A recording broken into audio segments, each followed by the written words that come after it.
People, before I start this one, in my previous video, which was Hot Rats, I did not include It Must Be a Camel, only because I listened to it and I guess my brain failed to recognize that the sort of anemic guitar noodling in the middle of the song is a solo. That's my bad.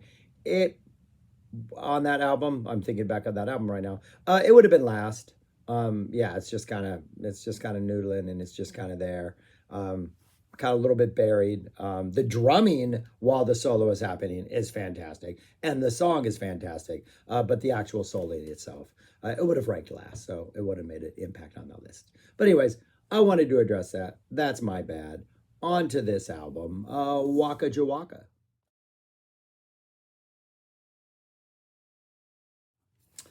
Welcome, I'm Shaggy, the Opinionated Hippie. This is part 56 of my reviewing and ranking Frank Zappa's guitar solos within the context of the album. And as I'm gearing up for some big ones, we're now going to tackle Waka Jawaka. Got to get this one, the Grand Wazoo, out of the way before I can do, and Hot Rats out of the way before I can tackle much more massive ones. But we got Waka Jawaka. I'm just going to rank these two solos. I'm not actually going to put the list on the screen when we're done because if you can't remember the order of these two, well, you got bigger problems. And then I'm going to show you where I rank this one amidst all the other ones that I've done so far. This is 56. I've done 55 others. So yeah, we got two solos. My number two, and I kind of went back and forth on this for a while, only because I think one of them is a more traditional solo. The song is in sort of a jazz format, right? You got solo, solo, solo. It's a lot more of a like, this is your delineated solo space. It's a really excellent solo. Some really nice phrasing from Frank. Some just really nice pockets of melody and idea. And the tone is really good. It just fits the song perfectly. The other one is a really loose kind of jazzy jam with Marquez just going crazy in the background while the solo's happening and Duke's doing crazy stuff. And it's a lot more of this amoebic type floating all over the place. And while there is this designated time when it seems like this is the guitar solo spot, it also is a lot more loose. And so I was like solo-wise, anyways, number two is Waka Jawaka, the title track. It is the one that is the actual solo, the composition, the like, not the composition, but the instantaneous composition that has this like delineated solo space. The phrasing is excellent. The Frank's ideas are excellent. The tone is excellent. The drumming and the bass playing is excellent. It's just a really, really solid, really, for 72 Frank at this point, we saw sort of like 70, not the most impressive guitar playing. By 71, he was really starting to put things out there. It's interesting now he's kind of going in this different jazzier direction. But this guitar solo has a little bit of bite to it, a little bit of attack to it. The tone is really nice for this Waka Jawaka jazzy over the top kind of grand piece of music. Yeah, really work. I wish it was longer. I think it Frank's playing deserved more space at this point. I think his ideas were good. I don't think it feels like we needed to cut it off when it does. It's a really, really, really enjoyable solo and a great, great song. Number one, therefore, is Big Swifty. I will say this before I talk about Big Swifty. My favorite solo on the album is Sneaky Pete Kleinow's solo in It Might Just Be a One-Shot Deal. It's a pedal steel solo. It is just awesome. The whole transitions in It Just Might Be a One-Shot Deal are fantastic.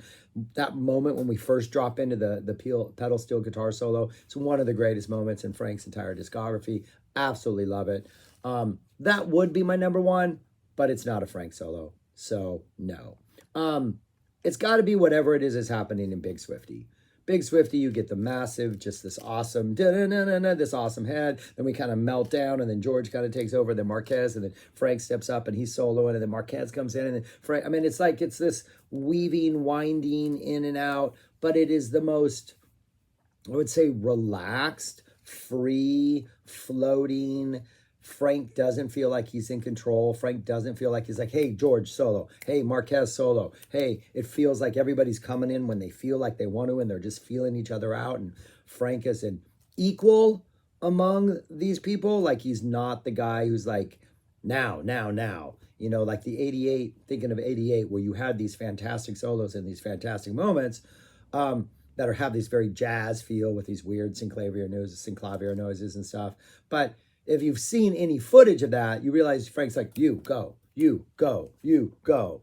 And so there is this, the jazz players are bringing the solos, and the notes that are played, Frank's not picking those notes, he's just telling them when to solo, but Frank's leading the charge.